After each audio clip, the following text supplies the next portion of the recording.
మొన్న పార్లమెంట్లో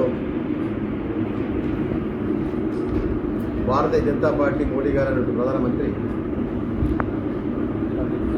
మహిళా రిజర్వేషన్ బిల్లు పేరు మీద దాని వెనుక ఎన్నో లొసుగులు పెట్టి బిల్లు ప్రవేశపెట్టడం జరిగింది.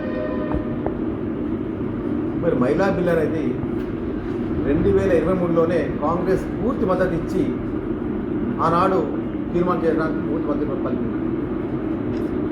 మరి ఇప్పుడున్న పార్లమెంట్లో 543 స్థానాలు ఉన్నాయి పార్లమెంట్లో.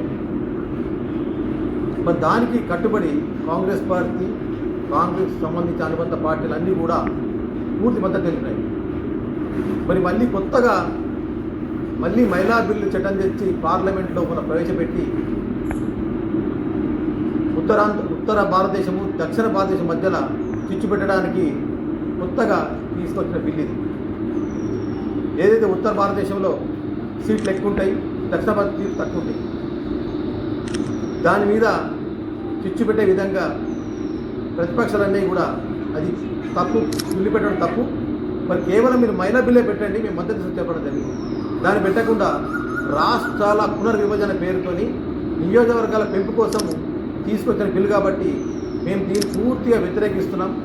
మా దక్షిణ భారతదేశంలో రాష్ట్రాలకు అన్యాయం జరుగుతుంది అన్న ఉద్దేశంతో ఆ రోజు మా ముఖ్యమంత్రి క్లుప్తంగా చెప్పడం జరిగింది ఢిల్లీలో పోయి. మరి అదేవిధంగా మా రాహుల్ గాంధీ గారి, ప్రియాంక గాంధీ గారు ఒక బిల్లును వ్యతిరేకించారు.